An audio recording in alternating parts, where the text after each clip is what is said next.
What do people really think about their jobs? Are they satisfied? Dissatisfied? Do they feel like they've got control over the work they do? And what lessons can we learn from how others are feeling? That's what we're going to find out in this week's episode. I'm Jeremy Klein, and this is Change Work Life.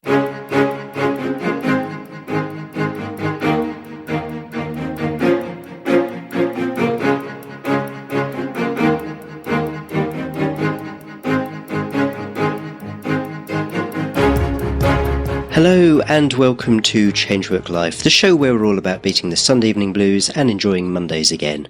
I'm a career coach, and in each episode my guests and I bring you tips, strategies and stories to help you enjoy a more satisfying and fulfilling working life. What does work mean to us? How much control do we actually have over our careers? And are we all drowning in unnecessary bureaucracy and paperwork? Today we're going to take the temperature of working life in the 2020s, and to help us do that, I'm delighted to be joined by Charlie Colenutt. Charlie spent 3 years interviewing 100 strangers from all walks of life about their jobs, and he's distilled those conversations into his new book, Is This Working? The Jobs We Do Told by the People Who Do Them. Charlie, welcome to the podcast. Thank you very much for having me, Jeremy. So I've got to start with the obvious question. Why did you write the book? It's a good question. And I think it's probably helpful if I take you back to where I was when I made the decision to write the book. And that was in March of 2021. And I was midway through a year-long pupillage, which is when you train to be a barrister.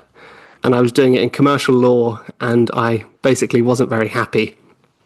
I was in the midst of those COVID lockdowns, spending most of my time in my flat or in an empty office, just staring at a computer screen, staring at PDFs, staring at long Word documents.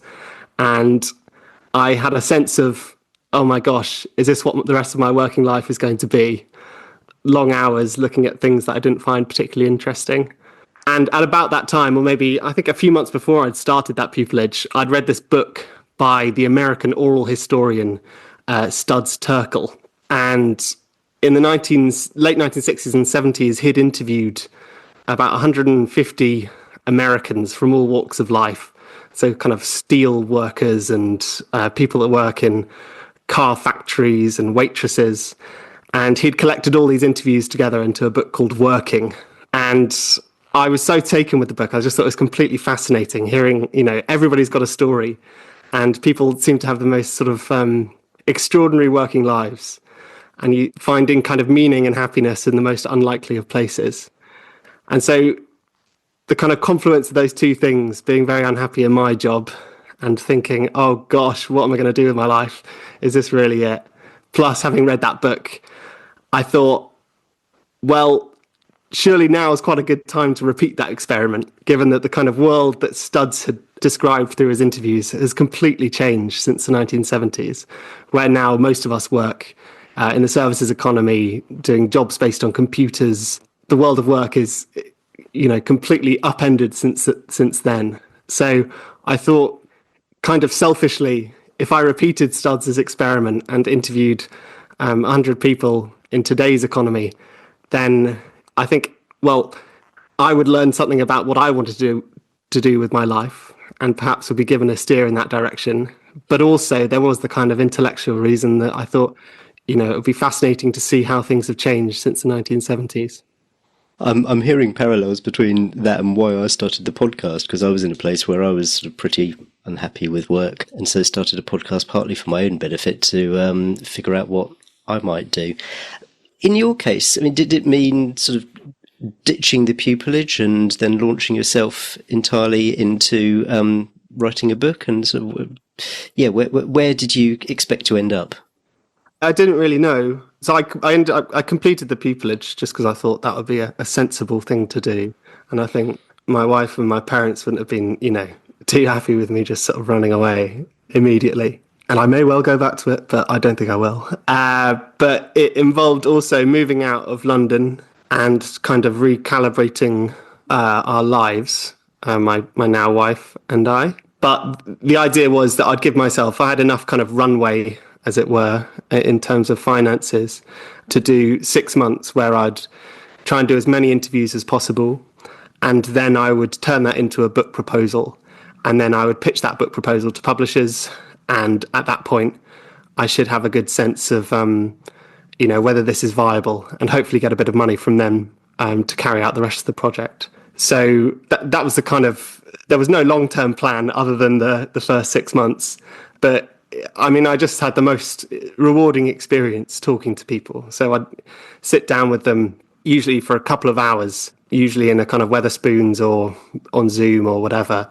And people were so generous with their story and their time. And it's a kind of very, I don't know if you found the same, but when you're going through a kind of career crisis, that's probably too strong a word, you kind of, there's a kind of great ego to it. You think no one else has ever had it as bad as me. This is so terrible. But getting out there and talking to people, even if it's in things that you kind of have no previous experience with or probably won't go into in later life, it kind of humbles you in that respect, because you realize that A, people have it far worse, and B, there are so many things out there that one could do. There are so many ways to make a living. You needn't, obsess about a particular path or a particular route. I do want to dive into the content of the book, but before we do that, what knowledge or experience had you had of book writing and that as a means to make a living? I mean, it's one of those things where I suspect that 99.9% of books written don't make people the big bucks. So, yeah, what was your background or your preparation to this 6 months of, right, I'm going to do this, and then pitch a book idea and then see what happens? It's another good question. And I think, I'd studied history at university, and I'd done a master's in US history and was all set to do a PhD, but kind of stepped away at the last. So to me, I kind of saw this as very related to it's an oral history project, I suppose, but perhaps more along the literary and fictiony end of that. Well, not fictiony, but it's not academic history. So I had a sense of the kind of broad themes that I'd be dealing with in terms of economic themes, political themes, and, ideas about the history of work from, Marx to Foucault. But it was kind of going in blind in lots of respects. But I think one of the themes that comes out of it is that today we set a lot of store by credentials and by what I think Martin Amis calls like the professionalisation of everyday life, where we can be so afraid of going into things because we feel we don't have the right credentials and we don't have a master's in XYZ. But actually, there is a lot to be said for kind of learning on the job. And indeed, throughout most of kind of human civilization, most learning has been done on the job. So in that sense, it was perhaps naive in that I hadn't gone in with a kind of particular training in the social sciences or anything like that. They've got all their techniques for doing objective and qualitative interviews and things like that. But I kind of didn't want it to be a book that's has the kind of life sucked out of it by trying to make it a scientific endeavor.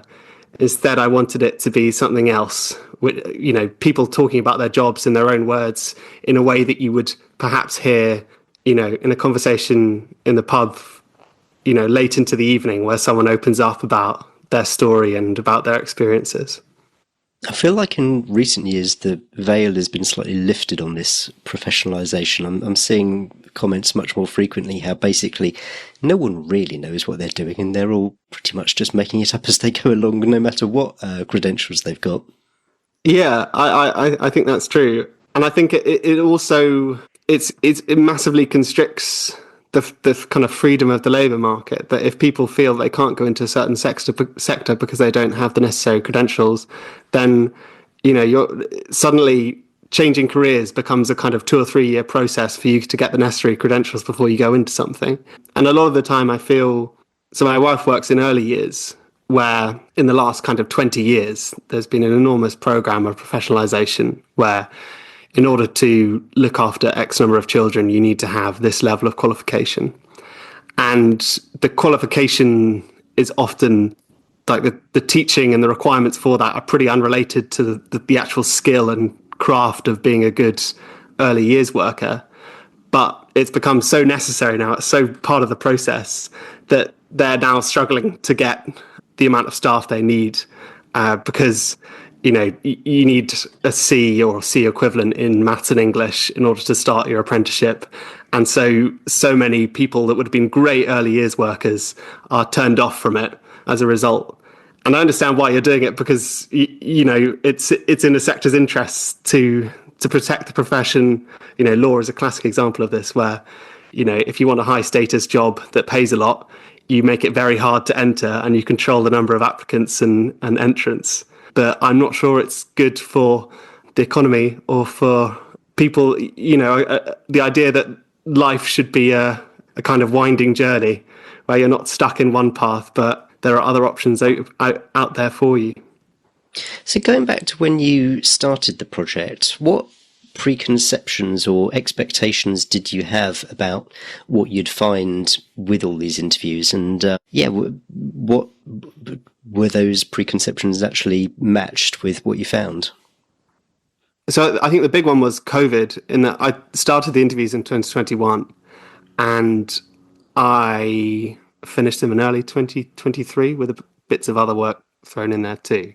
But I thought COVID would be this enormous event for people. We were reading articles at the time about the Great Resignation or the Great Rethinking, where everyone, because of their working lives, have been so upended by working from home or taking a time off because you've been furloughed, that they were all, everyone was completely rethinking their relationship with work.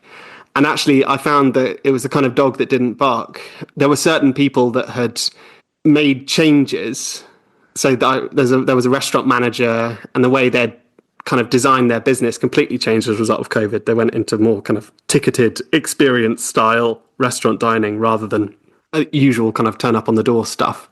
But I think it was a kind of function of the fact that the people talking and writing about the Great Resignation and the Great Reflection were the kind of knowledge workers of places like London and New York, where for them their working life was completely disrupted by COVID. They're working from home, that was entirely new, etc. But actually for a lot of people it was, for the carers I interviewed, for the postman, it was life went on much as usual. But I don't know whether it's a kind of Second World War thing where there's there's a reluctance to talk about it because people have such kind of horrible memories about it, or maybe it just wasn't that important to our working lives as we think, even though working from home is still massively important. And the kind of fight about that is probably the kind of largest fight in the knowledge economy offices of the current moment. It is interesting how, 4 years on, we still seem to be having this battle with what place does remote work have, where it is an option, where you can do it, which, obviously it's not an option for everyone, but should people be going back into the office? Should it be 3 days? That kind of thing. We seem to be seesawing backwards and forwards. It's going to be quite interesting to see where we end up. To me, it's very much a kind of life stage thing, isn't it? Where the benefits are so enormous, where if you've got young kids and picking them up from nursery and dropping them off, that for people in that life stage, it's the thought of it being taken away is just kind of just so dramatic for them. And I suppose back in earlier decades, where people tended to work from the same employer for longer, there was a sense that there would be years, periods of 5-10 years where you would give a huge amount to the company in your working hours, and that those years would then be repaid in other times of your life when you could perhaps give less because you had young children at home. Whereas now, people tend to move around much more, certainly in knowledge economy jobs. So that contract with the employer where you'd give more at sometimes and less at other times has been broken. And so for the employer's perspective, they see it only as a bad thing because, they feel you're not going to be contributing, and then you're going to leave at the end of that time if you're working from home. Something I didn't have really when I was doing my pupillage is that socialization and that sense of apprenticeship that you get by being in the same room as more senior colleagues and your peers. And as we spend less and less time doing the kind of associational activities, going to church and playing for communal sports clubs, and more time doing individual activities like consuming things on our phone, that work has become the really, really important source of kind of in-person relationships and friendships. And I feel like we don't know what we're losing if we design a way of work that avoids those by prioritizing working from home, especially for those people in their sort of 20s and 30s. So, yeah, I don't know. It's a really vexed issue. And you didn't even ask a question about it, but it's certainly it goes either way in the book, where some people, I interviewed someone that worked in expert network sales, where they try and get experts for lawsuits and mergers and acquisitions. And there they had this kind of gamified sales system where every time they got a expert booked for their company, they would have a little ping and it would come up with, well done on securing the commission. And you'd be able to see the leaderboards for who was getting the most commissions. And certainly her experience of working from home was absolutely terrible, because she was kind of locked in this Black Mirror type game where she was working longer and longer hours, but not really sleeping, not really eating, and made herself very unhappy as a result of that. But that's an extreme example, and most people lie somewhere in between. Yeah, I'm not yet convinced that in-office working is the complete necessity that some people make it out to be. I mean, there are the fully remote companies which seem to have got it right from a social aspect as well. I think it's those companies where they were primarily office based and now they've been thrown into this thing that there's just, it's almost like redesigning the company culture so that you can bring in the aspects remotely that you would ordinarily do in person. Having said that, since I left my job to go effectively self-employed, and most of my work is done from my home office, I now deliberately make sure that I do get out to to in-person networking events, just because I know that seeing people in 3D really does make a difference to me, and that's quite important. So yeah, I found as we went back to the office that it really was pros and cons either way. So on the one hand, I saved a huge amount of time and money not commuting in. But on the other hand, it was quite nice to have those, showing my age here, the water cooler moments where you could just, randomly talk about what was on TV last night. Yeah. And yeah, I think, it's often much disparaged, the idea of the water cooler. It's not done well since COVID, has it? With all the CEOs talking about water cooler moments and all the young people saying, outrageous. What does that even mean? But yeah, I agree. It's, I'd make the same point. It's that in a world where we seem to be socializing less and less, and that the workplace has remained pretty consistent as a source of those kind of important relationships. And I know that's not ideal, and we shouldn't aspire to that world. There should be other stuff outside of that. But it's a world that we have. We should be careful about jeopardizing those relationships. What did you pick up around generational differences in the interviews? So there's this portrayal of this clash between Gen Z on the one hand, who, according to the Gen Xers, are all entitled and feel like they should get promoted within 6 months but don't work in the office and change jobs every 3 years or something like that. Yeah, interested to know what you learnt about generational differences through the interviews you did. I felt that for kind of Gen Z and the later millennials, which I should say that I think I'm not sure quite what I am. I think I'm the first of the Gen Zs or the last of the millennials or something like that. that there was a sense that expectations had been raised about what work should be. So to give an example, there was a management consultant and she had taken a job at a big management consultancy and they'd made, lots of promises about, the world's your oyster. You could do so many different projects here. You can work in all sorts of different sectors. And also we're a kind of inclusive company where you can bring your whole self to work and we kind of expect you to find this work kind of meaningful and a big part of your identity.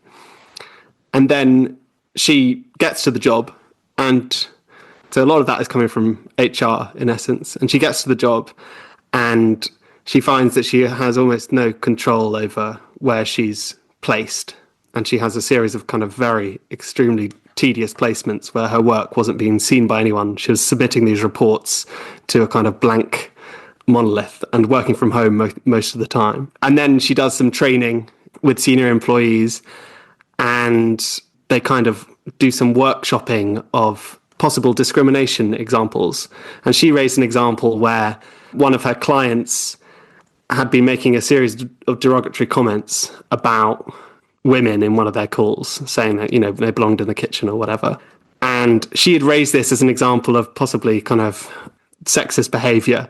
And the seniors in her call had said, well, there's not really much we can do here because we need to protect our relationship with the client. And it's really important that we don't upset them in any way that might jeopardize our contract with them.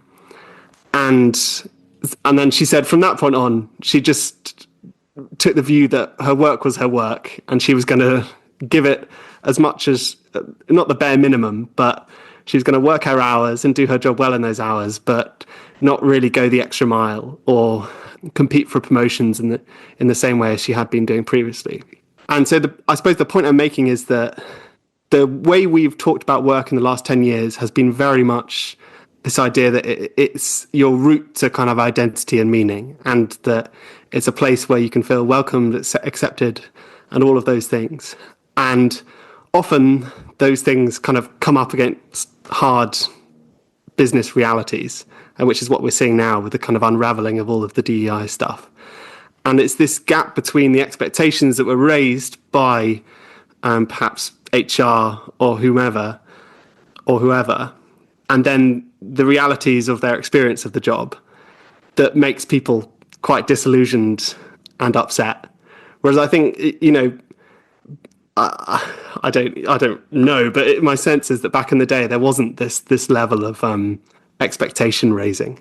So that kind of sense of, well, I had high hopes and they haven't quite lived up to those, so I'm just going to carry on plodding along. And it seemed to be quite prevalent amongst the younger interviewees. And I think if you look at the data, there's a real sense that actually they're not as flighty and non-committed as people think, in that there's a real desire for them to find a company that they can stay at for kind of 20 years plus in these opinion polls. But obviously that world doesn't really exist anymore.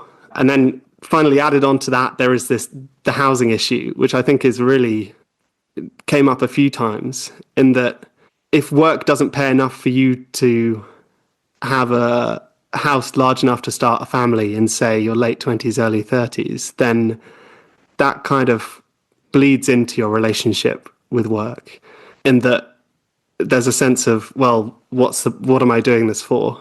If I'm an engineer in London doing an important job that is kind of socially useful, say I'm a civil engineer, and I can't afford a house within kind of an hour of my within an hour's commute, then that to me seems to kind of break down of the contract that served the British economy so well for decades previously. But yeah, so that would be my read on the younger generations. Maybe I'm naive, but I'm quite surprised that those attitudes to sexist remarks are still available. I mean, what little I remember about employment law tells me that particular person you were talking about could well have a claim against their employer. You mentioned control there. And that's a theme in your book, sort of control or perceived lack of control. Can you talk a little bit more about that? I suppose it comes up in a number of ways. There's the autonomy aspect, where when you think about what a good job looks like and whether someone enjoys their job, usually the kind of key ingredient is autonomy in the way that they go about their tasks and the way they order their tasks. So, for instance, I think I ended up interviewing 3 cleaners, but not all of them appear in the book. Some worked for kind of big cleaning agencies, and others were house cleaners that were essentially self-employed. And the self-employed cleaners were just profoundly happier in that they could choose the order in which they cleaned the rooms. They didn't have someone kind of breathing down their neck. And I think this is something we kind of haven't quite picked up on about lots of manual jobs, is that with headphones and podcasts and things, you can listen to whatever you want whilst you're cleaning someone's house, and you can call people and speak to relatives whilst you're cleaning someone's house. And that's not something you can do as a call center worker or similar jobs like that. And so that, to me, that's a tremendous freedom of thought that you don't get in a lot of jobs. But the being able to kind of prioritize your own tasks is really important. If you'd compare that cleaner to a warehouse worker that I interviewed, who'd worked at some of these big e-commerce warehouses, I'm sure you can picture as you drive past Milton Keynes. They're usually either side of the M1, but his job had been reduced to standing on a kind of on a tower. You have a tower of products is kind of wheeled up to you, and then you move the product from one place to another, and you scan it as you do so. And every hour or every half an hour, you have something on the screen that pops up and says, you've been working for an hour. Would you like 30 seconds of physical exercises or 30 seconds of mental exercises? And the mental exercises are things like think a happy thought and things like that. So there you have work that has been completely stripped of that idea of autonomy, of that idea that you should have some freedom in the way you select and organize your work. So that control in that sense is incredibly important. But there's also the kind of wider sense of control, which is the control that we think we have over our career. And I suppose the way we have kind of come to think about what the ideal career looks like is one that we're talked about in schools and you see on LinkedIn. And it's this idea that one should be very intentional and plan their career and think about, what are my goals for the next 5 years, 10 years? And actually, I don't think I spoke to a single person who had done this exercise in reality. Most people are basically will only change their careers if some crisis forces them into a new direction. So whether that's someone having a breakdown. So I interviewed someone that was a carer and had a breakdown because they were working so hard and found it so emotionally draining, and then ended up becoming a cleaner and was profoundly happier afterwards. Or if they've had some kind of injury or circumstances outside of their control, like being made redundant or given the offer of redundancy at a time when you're not happy and would like to take it. And that's the way that careers seem to change directions in the real world, not this kind of optimization of what are my skills, how can I exploit those for the most amount of kind of financial value and benefits. And so like what are the implications of that? The fact that we are, by the sounds of it, quite kind of passive victims of circumstance and fate. Well, I suppose it means that we should be perhaps a bit kinder to ourselves in where we end up. But also, if you are someone that is able to be that kind of rationalizing and optimizing and planning person, then, the world's your oyster probably, because nobody else is doing it. What's the reason for that? I mean, there is absolutely no shortage of knowledge and information out there. So I can't see reasons beyond sort of time and motivation for not exploring. I mean, I can probably type into YouTube, a day in the life of a bricklayer. I don't know if that's a career which interests me, and I'm sure I can come up with things. So why is it that the default seems to be that these sorts of things, these sorts of changes only occur where there is this crisis moment? There are some very good YouTube bricklayers. It's actually quite the cottage industry on YouTube, actually. I think because it's a kind of wider issue with information and the internet, in that the kind of traditional understanding is that it's all the world's information at our fingertips. What a brilliant opportunity. But like, not all information is the kind of information that will force you to take a positive step. A lot of it is information about risks and failure and where people have things have gone wrong for people. So it's like the kind of news cycle where, like, the more negative information we consume, the more afraid we become, and the more we kind of retreat inwards within ourselves in our political views. I sort of feel like the internet is this amazing, that the information on the internet has a similar effect on our careers. So is information making us risk averse, essentially? Yeah, I think there's something in that. In that, A, there's so much of it that it's overwhelming. And B, if you're, say, looking to change career, then there's so much information about how to become a teacher that you're almost kind of put off from making a decision on a whim. And perhaps that's what you need. You need some level of kind of foolhardiness in making career changes, and providing the kind of massive guides on how to do things. Most people just sort of see that and think, oh gosh, I'm not sure, too hard. Yeah. Like, I was reading, I stumbled across 80,000 Hours. Have you heard of that organization? Yes, I have. There's something to do with the whatchamacallit, the sort of philanthropy, not exactly effective altruism. That's the one. Yeah, it's kind of careers guidance for effective altruists. And there, I was looking through the website, and there's so much information, and everything is referenced with the kind of appropriate social science research about why this is the appropriate way to think about your careers to do the most good.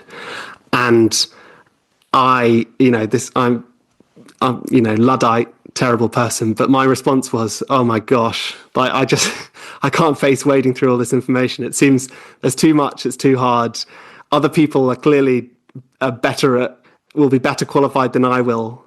So I also think, related to this and related to the information point, is that applying for jobs has just become a really onerous prospect since we've had online job boards and online portals, where now the kind of costs and effort for you to submit a job application has become much lower than it used to be, where you had to, get your CV printed or write handwritten letters, cover letters and things like that. That now, if you're applying for jobs, you're sending many, many, many more applications out. Some people are sending hundreds of applications out. Plus, you've got people. So for each open position, the employer is receiving hundreds of CVs and cover letters. And admittedly, lots of those will not be particularly tailored or very good. But you can understand if you're thinking about switching into a new career, and you're seeing that people are posting on LinkedIn there, I made 500 applications for junior software development positions. Here is the flowchart of where they went. 400 went unresponded to. 100 got me through a recruiter sift. And then you get to one that gives you the offer. Then, yes, applying for jobs is now easier than it's ever been, but it's also harder because it's easier than it's ever been. So I think there's something in that as well. But it's a kind of massive issue in that I think economists call this labour inelasticity, where people across the country are, in essence, quite risk averse and quite reluctant to change their careers, and often for very understandable reasons. But I think what the career changes in the book told me was that it mostly works out fine. Not changing is also a decision. And to stay in a job that is making you profoundly unhappy is a decision. You're deciding to kind of accept that as your life. There was one extremely sad story where I interviewed a job centre work coach. So the person that if you are unemployed and getting what it used to be JSA, I'm not sure if it's still that, you have to go and talk to a work coach every other week or so to show that you've been applying for jobs. And the idea is that they'll be able to provide coaching for you on how to write your CV and cover letters so you can get a job. And perhaps 20, 30 years ago, that was possible because you had enough time to do that. But now the appointments are 10-minute appointments, most of which consists of scanning the customer, as I think they're known, their customers' travel receipts. And then after that, you check that they've been applying for jobs and then they go away. There's no sense of coaching whatsoever.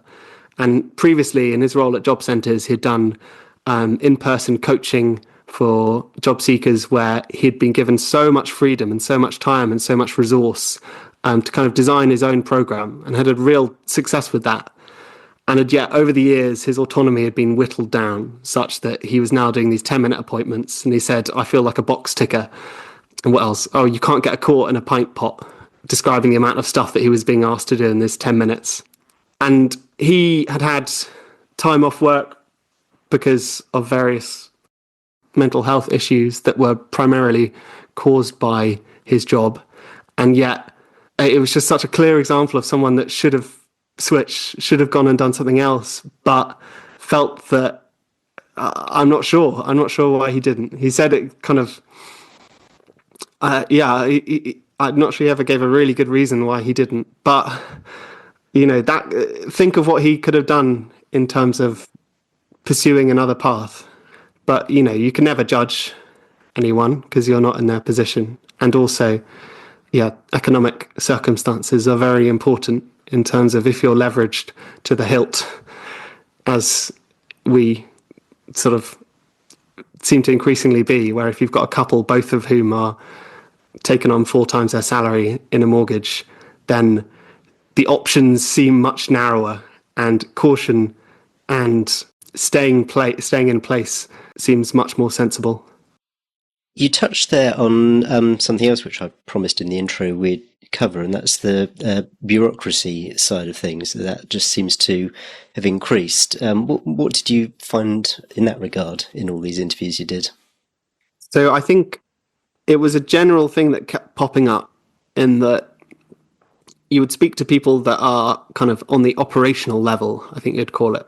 So, say a midwife or a carer or a teacher, and they would describe their job in kind of 2 halves, where they would have on the one hand, the kind of concrete side to their job, which is providing the services that they'd signed up for. So for the teacher, this is kind of standing in front of a classroom. For the midwife, it's obviously caring for mothers. And then they would have this kind of shadow side to that concrete part of their job, which is the administrative work that goes along with it. And they would say, oh gosh, yeah, I love the actual, the bits of my job that I feel are, the bits I signed up for. I love being in front of a classroom. I love providing care to mothers, but it's all the paperwork. It's all the fact that every time that I give a massage to a mum, I have to turn around and write down on a piece of paper, massage given with consent, patient reports good relief from pain. Or the teacher would say, I'm spending most of my time responding to emails from senior management or doing data dumps of the grades of my students. And then you would talk to someone that's kind of been in the workplace for a very long time. So I interviewed a matron who had done sort of 50 years service in the NHS. And she was saying that this record keeping requirement had gone up massively over the last few decades, where things are now, because you now have computers on the wards, there is a kind of general expectation that your notes should be much more detailed, because it's easier to do them on a computer therefore we should write more things down. Therefore, we avoid risk because we are making sure that, I don't want to swear, but we're covering ourselves, as it were.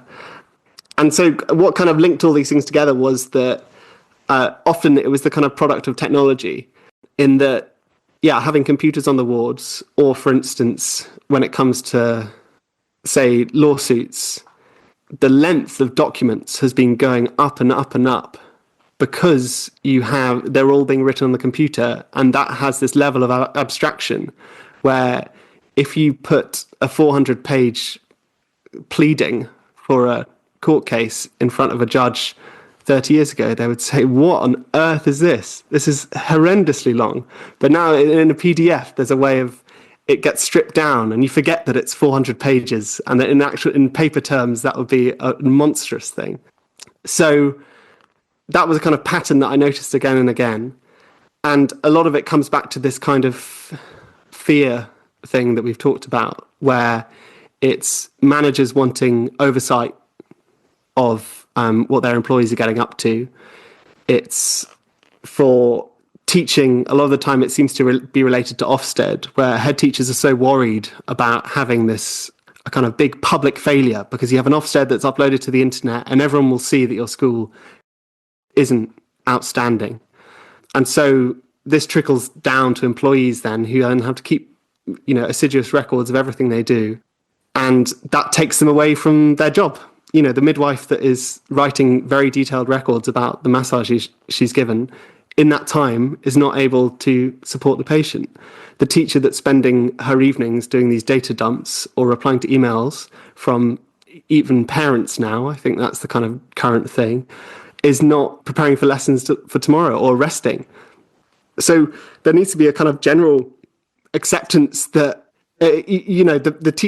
when midwives are doing that and when teachers are doing that, they become worse at delivering the services that they're actually there to deliver. And so therefore the things that you're getting them to write down records to avoid, A, in the case of midwives, litigation, B, in the case of teachers, a bad Ofsted, become even more likely because your staff morale is worse and they've got less time to actually do the work that they have signed up for. So that was a kind of persistent theme that I wasn't expecting, actually. I was expecting it to be, I didn't go out to set out to write a book about bureaucracy and admin, but that seemed to come up a lot. And I think if anyone, if Keir Starmer or Labour government are looking at how to improve growth, you don't start by talking to CEOs and the regulators about things that they could do. Talk to nurses on the wards, talk to teachers about the specific regulatory and admin burdens that they have and how you can get rid of those, would be my advice. Not that it counts for much. I saw a comment from someone which was something along the lines of, asking a regulator how to achieve growth is like a car asking the brake how to go faster. Yeah, it doesn't. It wasn't very politically astute, I don't think. A lot of what we've talked about, I think, is a product of things that have evolved at a societal level. And, maybe there are things which politicians can do to improve the situation, which most people are not going to have any influence on.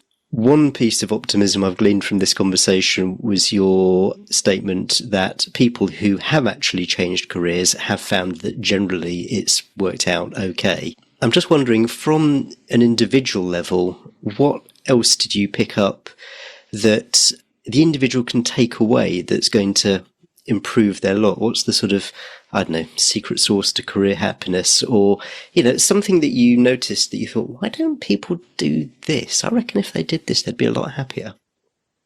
Well, I think one source of optimism was that one's happiness we know all this, like people have been, it's the stuff that, Jesus is talking about however many thousand years ago, that wealth and status are not what makes you happy at work, or at least there seems to be uncorrelated. In the interviews I did, there seems to be no correlation between wealth and status beyond a certain level, as we know.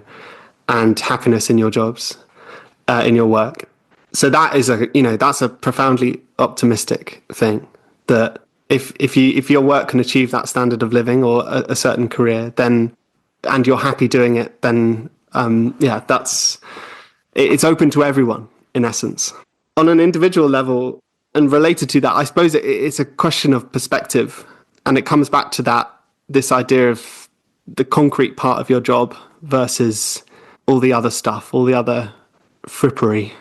That the people that seemed happiest were the ones that were able to kind of lose themselves in the tasks in front of them, rather than thinking about the abstract things like status and what other people will think and how much I'm earning. So kind of practical steps, what can you do? Have you heard of a thing called, what's it called? A task time diary or something like that, where you make a diary of all the things that you do each day in terms of like personal advice. And I suppose, with the qualification that you shouldn't accept any career advice of someone that's under 30. I would say that it comes back to what we were talking about earlier with this idea of the kind of concrete side of your job, which is parts of the job that you signed up for, and the abstract other stuff. The people that seemed happiest were those that had come to realize that the abstract stuff is secondary to the concrete stuff. So I'll give an example where I interviewed a teacher who was thinking about leaving the profession. I think she'd been doing it for 10 years or so, because she was so fed up with all of the peripheral stuff, the hours she was spending marking late into the evening, the email management, inbox management, all of that kind of stuff. But she absolutely loved standing in front of the classroom and teaching. And she had the realization that, she couldn't leave teaching because she saw herself as a teacher, and because she loved that experience of being in front of a class and the experience of them understanding things and making connections in their head. I think she was an English teacher. And so she said to herself, okay, well, I'm going to redesign my work around the teaching and try and cut out as much of the extraneous stuff as I can. And so she started doing in-class marking, where she'd sort of walk around and look at 5 or 6 books and see if all the students were making the same mistake, and then stop everyone and give generalized feedback right there and then. She removed email from her phone. She basically stopped replying to a lot of management's requests. And this has had consequences where comments have been made saying that she used to be much more of a team player and things like that. But fundamentally, it had allowed her to carry on teaching, and when she was thinking about leaving. So that's probably a good example of one should try and, when you're thinking about your job, turn it into a kind of collection of tasks, and then categorize those tasks by, what is the actual purpose this is serving, and how does doing this task make me feel in the moment, and then prioritize and deprioritize on that basis. Because I think often we kind of we forget that a job is a collection of tasks that we spend all day doing, and we think about the job title, the status that it carries, and things like salary, which are all important, but not as important as the tasks that we spend our day doing. So that would be my advice, take it or leave it. But I think it's been helpful for me in that I've been making career decisions about what to do with my life going forward now, having written the book. And I've decided to go into academia, to go back to university and do a PhD, and to become a historian, hopefully. And that was through looking back through my various professional experiences and realizing that the time that I've enjoyed most is the time spent teaching, time spent in libraries researching, and the time spent writing. And setting aside, you almost have to think, what would I do if nobody was watching me or nobody was looking at me? My conclusion was, well, I need to do a job that combines those three. And I know lots of academics will be saying, don't do it. But I think I thought about it, and I think it's going to be okay. There's that classic question, if you didn't have to worry about being paid for it, then what is it that you'd do? And sort of taking some clues from there. And I guess that taking your own lessons there, it's sort of looking at the different aspects of the job and seeing how much you can focus on those particular ones that you enjoy. Because I suspect in academia, there's probably a whole lot of bureaucracy. Grant writing applications, for example, is coming to mind.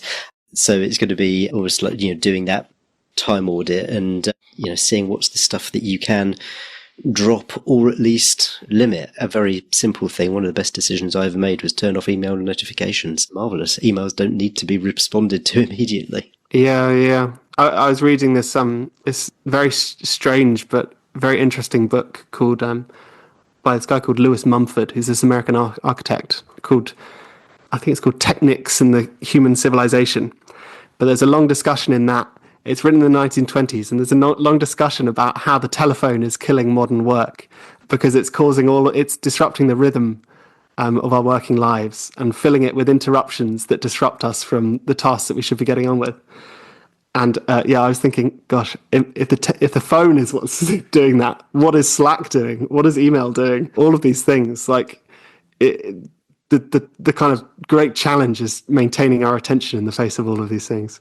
So we've talked a bit about advice for the individual. What resources can you recommend that you've come across that either you found particularly helpful or that might help the listener?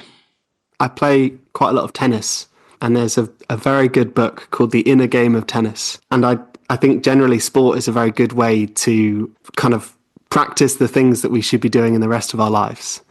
And I think it's written in the 70s by this guy called Timothy Galway. And it's basically applies a mindfulness approach to tennis. And before I think it was even called mindfulness, where it's all about how to, an idea that you come across quite a lot in psychology is that there are two selves. There's the kind of analytical self, and then there's the intuitive in the moment self. And Galway's thesis is that the analytical self should not be present whilst you're playing tennis, and that it often leads to self-criticism, to your head being full of judgment about what you're doing in the moment. And when you're judging yourself and criticizing yourself, you're tensing up and you're not playing good tennis.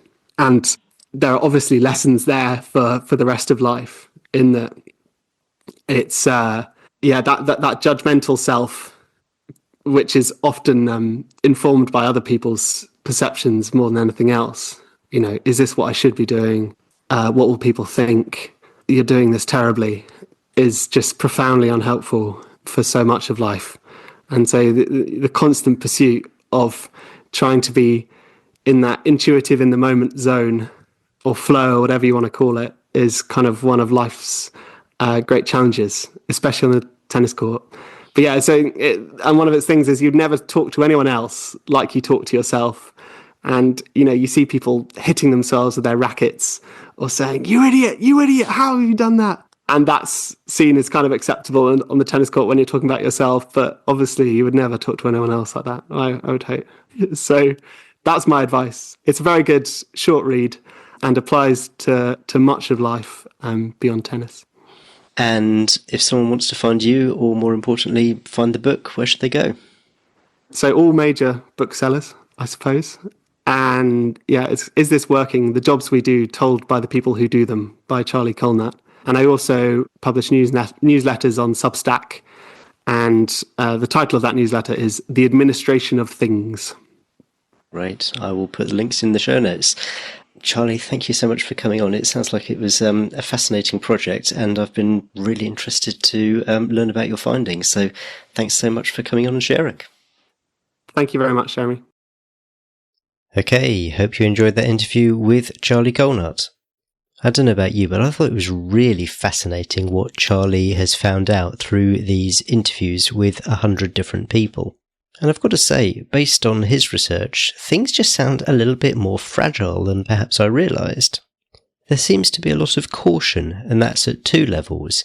You've got caution in the individuals who are reluctant to make any changes to their career.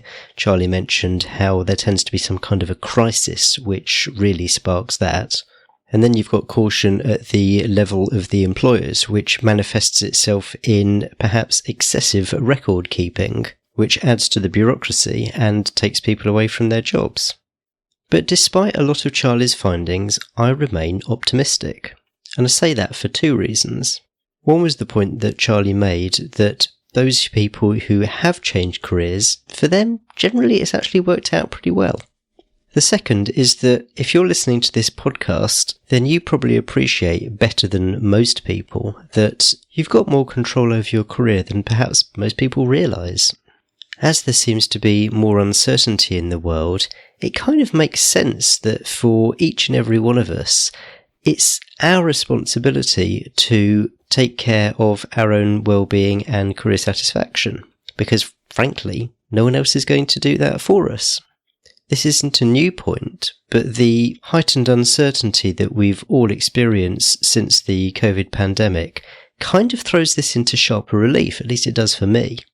It's almost like you create your own certainty when no one else is going to be able to create that for you.